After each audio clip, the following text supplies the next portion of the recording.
This is the Total Perspective Vortex. I'm Tragula. And I'm Christian. It's July 16th, 2020. Christian, it's Thursday. It is Thursday. And things are happening in the world. Yes. Crazy things, interesting things that come with dots. I don't know. Is this going to be like Happy News Thursday? No, I don't think this is going to be Happy News Thursday. This is going to be The World is Crazy Thursday. But I think it's probably an easier segment to make. Easier segment for 2020. More content. Probably. Right. I'd have to do that every single day if that was the World is Crazy every day. So what we're talking about is Wabam up on your screen. We have this wonderful Guardian article about, why don't you read the headline to us?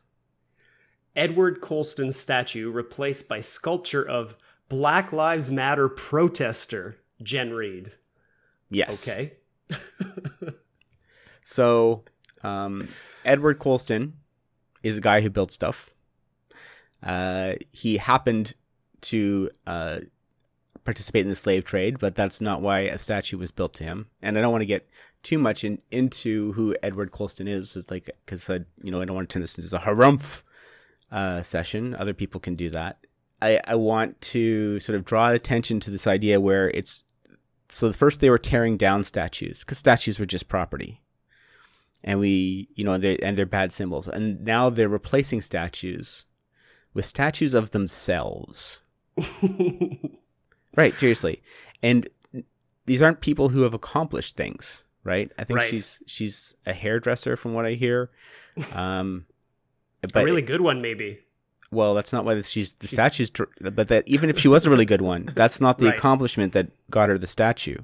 Right. Right? The accomplishment of getting the statue was tearing down another statue. Tearing something down was the accomplishment. Right. And that's a bad principle to try and build a society on. Right.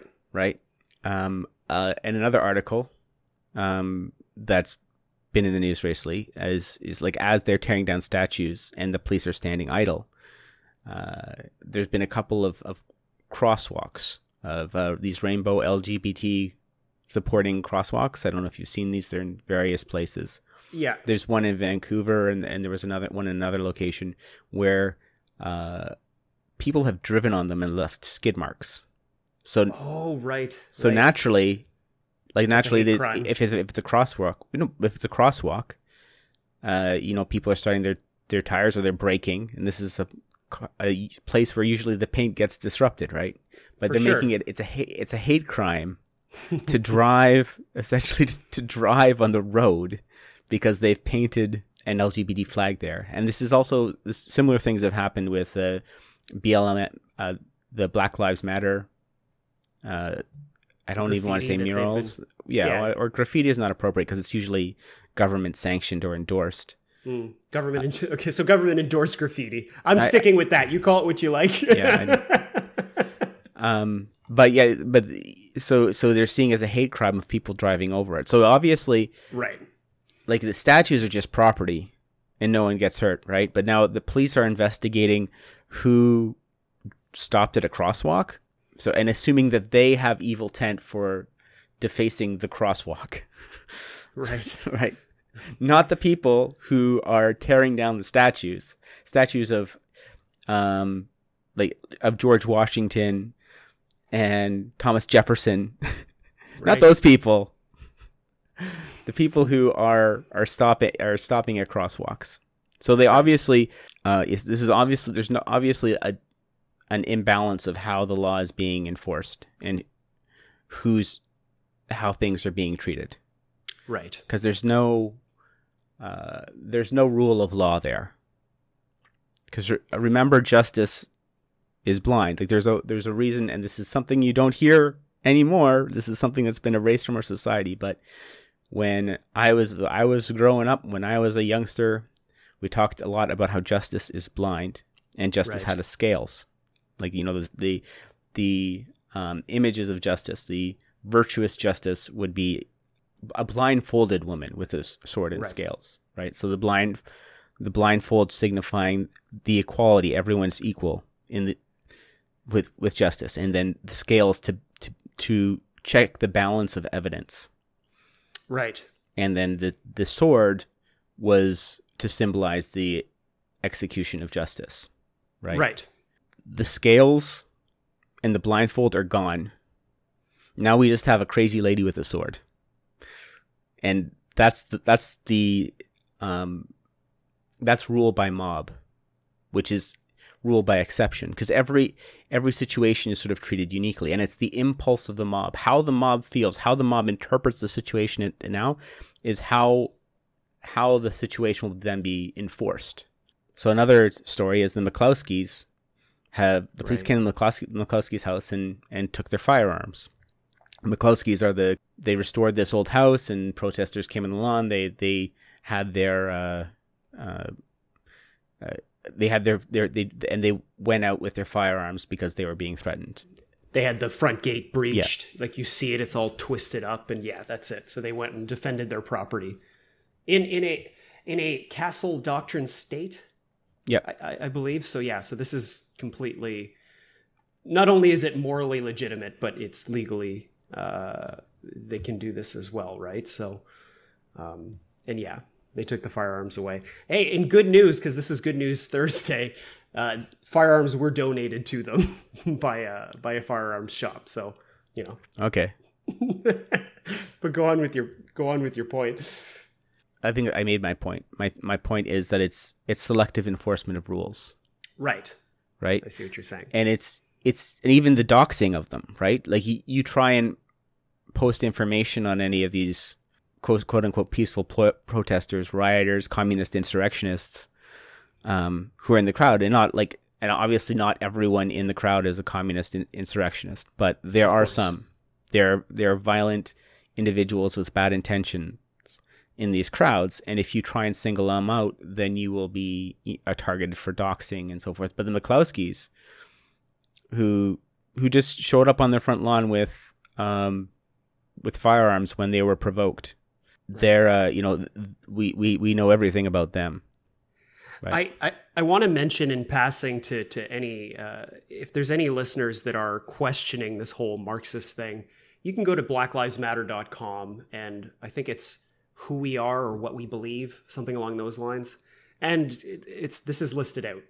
This is not, I mean, there's been a rejection of that in mainstream media, but they list it proudly. So go look it up and read what they are about. And it's very postmodernist kind of neo-Marxist doctrine fully laid out. So just wanted to make that point. Anyone resisting that idea, they've stated it. And there's interviews as well of the two of the founders saying that they are trained Marxists.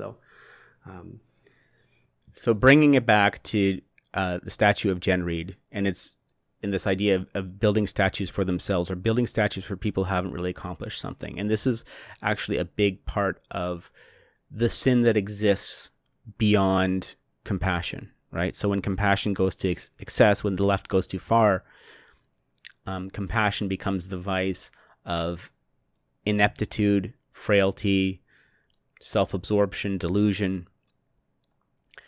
And from that ineptitude, it comes a complete devaluation of actual accomplishments, of actually building things, and the complexity and difficulty, the sacrifice that is required to do that.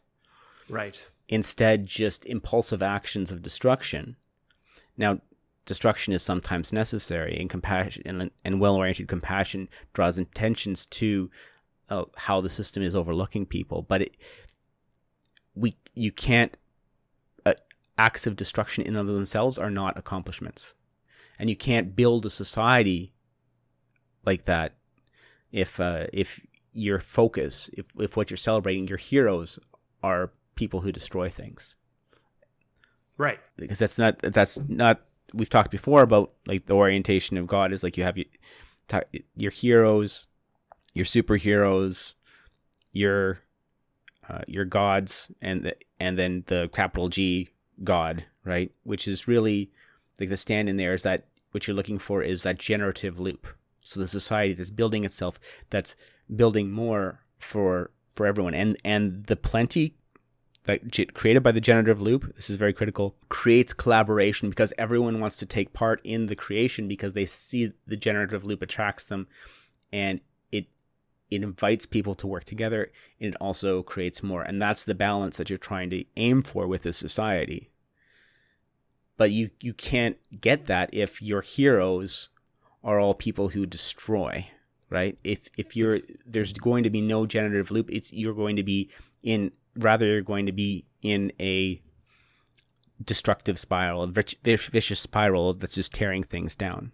Right. Because think about it. So what does the next person have to do to get their statue? They have to find a reason to tear down Jen Reed and then be celebrated because they found the reason that Jen Reed needs to be canceled and torn down. And now they can have their statue there, right? That's this process. This is a cycle that they're creating and you'll see it. You'll see the vicious cycle on Twitter. It's the same thing.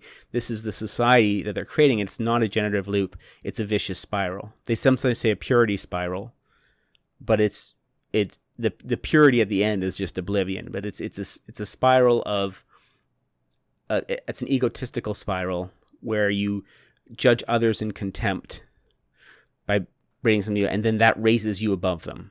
Right, so that's how Jen Reed got on a statue. So she held someone else in contempt, knocked them down, and now her statue is in their place. So the next step is someone's going to find out something that Jen Reed did, right, and then tear Jen Reed down and put their statue in their place. And you'll see this on Twitter, right? The cancel culture circle just gets smaller and smaller and smaller. Right. Is that a positive thing? What do you mean? In the sense that will it self-destruct at some stage, or will it keep getting new members? Oh, it'll self-destruct at some stage. It's on a path to annihilation, but it's going to bring all of us with it. That's the problem. There will be a rock bottom, but what's left when we hit that rock bottom is the big question. Yeah, we're on this downward spiral. And so they're pulling it. Yeah, okay. So it'll end. It has to end at some point, but it's where will we be when it does? Well, that's the question. What we've talked about before. It's like this is what communism is going to end in anarchy, sort of like in a warlord despotic system, like Somalia or Libya, Jazz or Libya, or it's going to end in fascism, like China. Those are sort of the two ways this plays out. Because either you're going to end up with tyrannical order or absolute destruction, or alternatively we find some way to bring back restore the generative loop, which is what I'm trying to do here, is trying to make an articulation of how we can get back on board and what spiritually is missing from the West. But we'll see how I'm doing. and I'm just trying to get the ideas out. Yeah, well, it's not something I can do on my own, or even I can just get the ideas out there. It'll be up to other people to improve themselves and improve their families and improve society. And we build from the ground up. We provide a better alternative. As Brett Weinstein says, we provide the plan B. It's like, sure, you can tear down statues and cancel each other and grandstand about how loyal you are to the ideology. Right. Or plan B, you can make your bed in the morning, clean your room, take care of your family, and get out there and build society. That sounds like a good place to end there for today. Yeah. Perfect. All right. Thank you. Cheers. Thanks, bye.